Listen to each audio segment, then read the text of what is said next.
Acompanhe a partir de agora mais um podcast do Preto no Branco. Programa de hoje, Seu Direito em Análise, com a condução da jornalista Juliette Manfrim. Olá, para você que nos acompanha no Seu Direito em Análise desse sábado, hoje o nosso bate-papo é sobre direito e diversidade. Afinal de contas, por que a gente não tem o direito de exercer apenas o respeito com relação à escolha, aquilo que as pessoas fazem das suas vidas? A gente quer conversar hoje para explicar um pouco mais sobre os direitos no ambiente de trabalho, nos relacionamentos interpessoais. E quem conversa conosco é o Dr. Richard. Seja bem-vindo, obrigada por ter aceito nosso convite. Imagina, eu que agradeço. Bom, a gente vai já entrar nos questionamentos, então, que são encaminhados pelos nossos internautas. E a nossa primeira internauta já vem num assunto espinhoso. Aliás, todos são assuntos espinhosos aqui, mas a nossa primeira internauta já gostaria de saber o seguinte: ela vem sofrendo preconceito, ela é uma mulher trans, vem sofrendo preconceitos no ambiente de trabalho, mas são velados. O que ela deve fazer numa situação como essa, doutor?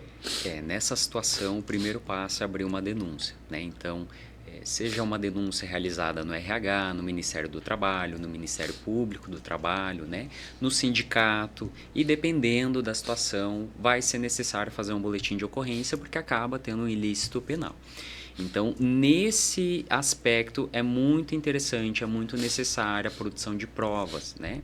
Como você disse, é algo velado, então às vezes acaba dificultando, mas ainda assim tem que ter uma produção de prova. Então, às vezes uma conversa ali que acabou tendo em um grupo de WhatsApp, né? Fazer uma gravação, então tudo isso ele vai servir como um arcabouço, né, produtório ali para ela poder encaminhar essa denúncia. E a denúncia ela tem que ser feita. Então a gente tem muitos casos nesse sentido que não são expostos, não são revelados, não são noticiados, justamente porque não acontece a denúncia. Então não tem para onde correr, tem que fazer a denúncia, é extremamente necessário. É importante um bom aconselhamento jurídico numa situação como essa, Com certeza. Né? Se a pessoa percebeu que aconteceu algo nesse sentido, está verificando que está acontecendo às vezes até um crime, né? Procure um advogado. Acho que o advogado ele vai poder instruir, né, o que pode ser feito, mas de qualquer forma, inicialmente, se for possível, abra uma denúncia, nem que seja na empresa, né? Se for para um supervisor. Agora, se for o caso de o ilícito ser cometido por um supervisor, que daí é um pouco mais complicado, né? Porque daí não tem onde a pessoa denunciar dentro da empresa. Então, ela vai ter que ir direto no Ministério do Trabalho ou no Ministério Público do Trabalho. Perfeito. Né? Doutor, nosso segundo questionamento, a pessoa gostaria de saber o seguinte: que uma empresa pode se recusar de contratá-lo só porque ele é casado com outro homem? Não, é vedado, completamente vedado. Então, seja no momento da anunciação da vaga, no processo seletivo ou em qualquer ato da contratação, não pode haver discriminação. Então, se a pessoa identificou que está acontecendo um ato discriminatório, seja no processo seletivo, seja no anúncio da vaga, ou durante a entrevista, ela também vai ter que denunciar. Então, vai ter que procurar o Ministério do Trabalho, relatar o que houve, né, o que aconteceu, como que se deu, porque esse tipo de situação não pode acontecer. Então, a pessoa ela já está no processo seletivo, ela precisa daquela vaga. Então, tem perguntas de cunhos pessoais, políticos, religiosos que não podem ser suscitados durante esse processo. Né? É importante fazer uma foto, por exemplo, de um formulário? Você precisa de um formulário para preencher? É importante fazer uma foto? Sim, com certeza, porque às vezes o processo seletivo ele se dá por meio de um formulário, pelo menos inicialmente. Então, se a pessoa verificou ali que tem um questionamento, que não engloba a vaga, né, é algo de cunho pessoal mesmo, tira uma foto e encaminha para o Ministério. Né? Então, não pode ter esse tipo de questionamento ali, porque é um ato discriminatório, né? Ótimo. Nosso próximo questionamento, a internauta gostaria de saber o seguinte, doutor. A irmã dela era casada com uma mulher, ela ficou viúva, essa irmã dela, e quem passou a receber a pensão foi o ex-marido dessa companheira da irmã dela. Ela pergunta se isso é legal, se pode isso. Essa é uma situação um pouco mais complexa, né? Porque não tem como a gente falar pode, não pode, é legal ou não é, porque o direito previdenciário, né, ele prescinde de um processo administrativo. Então, tudo que você vai realizar no INSS, você vai fazer um requerimento, vai ser aberto um processo administrativo, o servidor vai analisar e vai conceder. Se ele verificar que tem o direito, ele vai conceder. Provavelmente esse ex-cônjuge, né, o ex-marido, ele fez o pedido, levou a documentação, o INSS analisou e chegou à conclusão que ele detinha o direito. Agora, se a atual cônjuge da parceira, né, ela identificou que ela também tem o direito, ou em algum momento ela se sentiu lesada, ela vai ter que fazer um requerimento também, ela vai ter que ir atrás. Então, ela vai fazer o processo administrativo, vai solicitar para o INSS, eles vão analisar. Dependendo da situação, já existem julgados de concessão para ambos os ex-cônjuges, né? Então, depende muito ali da relação. Hoje em dia, o processo judicial, ele é um mundo à parte, né? Então, pode acontecer muita coisa, mas ela vai ter que fazer esse pedido. Então, se ela tem a documentação comprobatória, indicamos que ela procure um advogado especialista nessa área, né? Ele vai instruir, vai arrumar a documentação, verificar se ela realmente possui o direito e vai fazer, né, solicitar o pedido. Dependendo da situação, vai ter que ser judicializado. Doutor, nosso próximo questionamento também é espinhoso, porque é uma discussão que voltou à tona com bastante força aí no ano passado. E muito se fala disso, inclusive envolvendo algumas bancadas religiosas, né? Se existe alguma possibilidade de se retroagir na questão do casamento de pessoas do mesmo sexo? Essa é uma situação bem complicada, porque em tese nós não temos uma legislação específica, né? O que nós temos é um entendimento do STF sobre a união homoafetiva e também já reconhecido pelo CNJ. Só que o consenso de todos os advogados é que não pode haver a retroação. Inclusive existe um princípio, né, que é da não retroação. Então é justamente um mecanismo voltado para que esse tipo de situação não aconteça. Então, como você mesma comentou, né, atualmente esse tema ele está mais em voga, né, ele acabou surgindo porque houve, né, um projeto ali de lei que está sendo discutido se pode haver ou não a união estável entre pessoas do mesmo sexo, né? E entendemos que esse tipo de situação, primeiramente, não pode ocorrer, porque é um retrocesso legal, né? Nós batalhamos muito para conseguir pelo menos a equiparação, a igualdade. Então, quando acontece esse tipo de situação, a gente vê que está acontecendo um retrocesso, né? Tanto de direito quanto de sociedade. Mas, respondendo à pergunta, né? Em princípio, não pode acontecer isso. Então, tem a questão do direito adquirido. Quem conseguiu reconhecer a união estável vai ser mantido. Que era a nossa próxima questão, inclusive. A pessoa perguntava, olha, corro o risco de perder o direito de meu casamento ser anulado? Não pode haver, né? Justamente porque existe esse princípio, é um consenso entre todos os advogados, né? Que não vai perder. Agora o que a gente tem que batalhar é para que esse tipo de situação não aconteça e não siga para frente. O que eu também acredito que não vai seguir, porque é algo, inclusive, pelo menos ao meu ponto de vista, chega a ser inconstitucional, né? Então é um tema que sequer deveria estar sendo suscitado nesse momento. Mas, infelizmente, acontece esse tipo de situação e a gente tem que tentar lutar ali para resguardar o mínimo de direito que a gente conseguiu.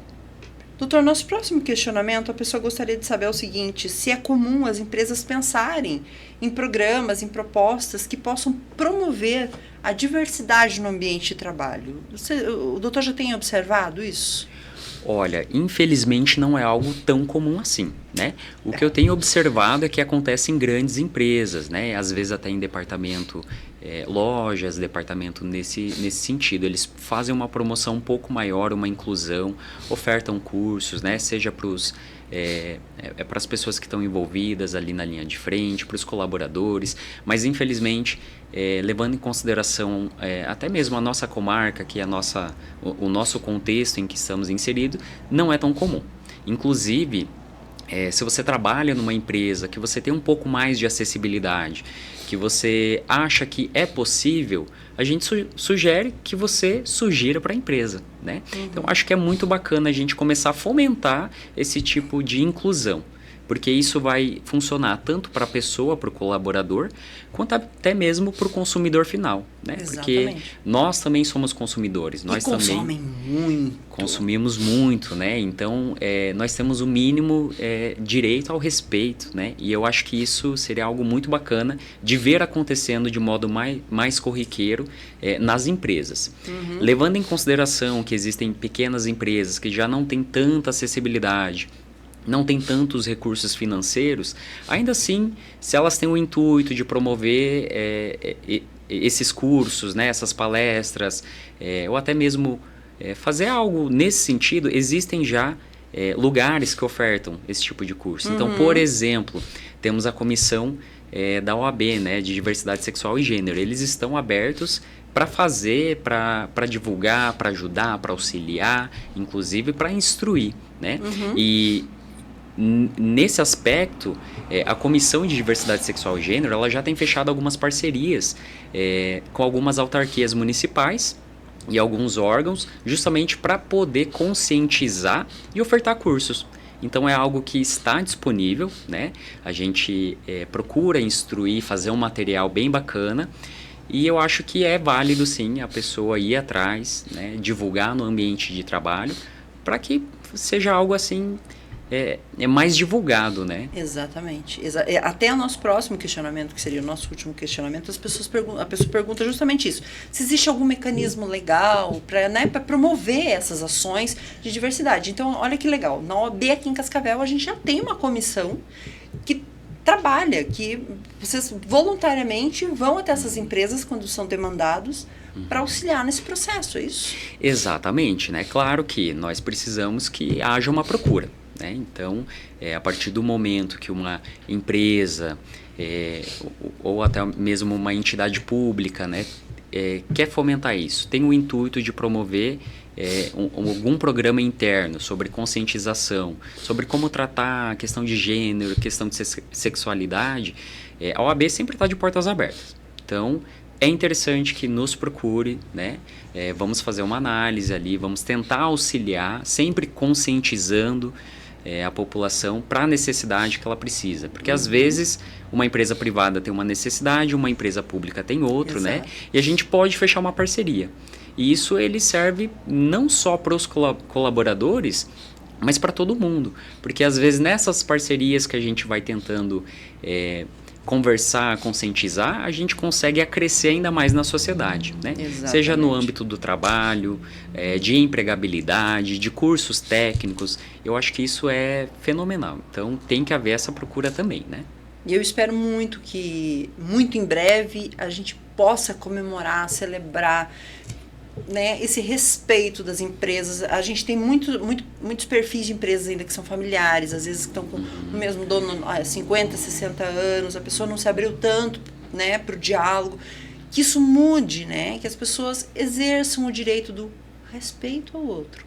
É fundamental, é essencial respeitar o outro e tratá-lo como gostaria de ser tratado, né? Não, com certeza. O primeiro passo sempre é o respeito, obviamente, e a conscientização.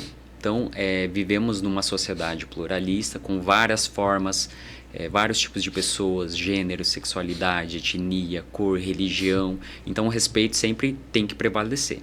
E se você não sabe como fazer o acolhimento, como fazer o tratamento inicial, sempre vai ter o acesso à informação, né? Então, hoje em dia, na era digital, é mais fácil.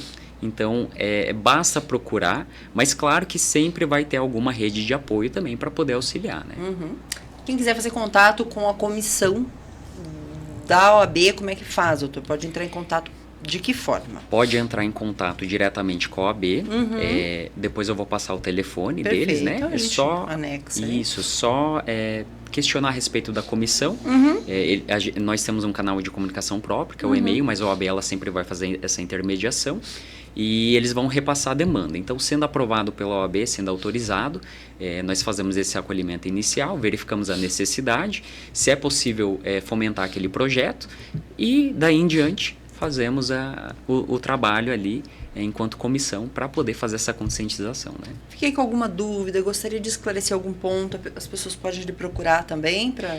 Podem me chamar no WhatsApp, né? A respeito de qualquer tipo de dúvida nesse sentido sobre direito da população LGBT, né? Temos o canal de comunicação, que é o 45 99811 9645.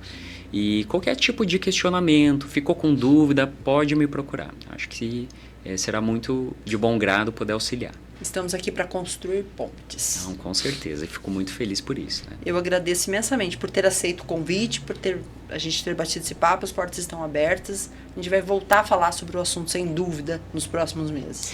Fico muito feliz, né, de ter a oportunidade de passar um pouco de conhecimento e de poder explicar, né, toda essa situação. Então, o direito LGBT, ele não é um direito específico, ele é um direito de qualquer outra pessoa, né? Aqui nós não estamos fazendo distinção legislativa, né? Nós estamos fazendo uma inclusão. Então, procurando sempre o respeito, a igualdade, né, para que a nossa sociedade consiga conviver de uma maneira um pouco melhor do que já tem sido feito, né? Somos todos seres humanos. Com certeza.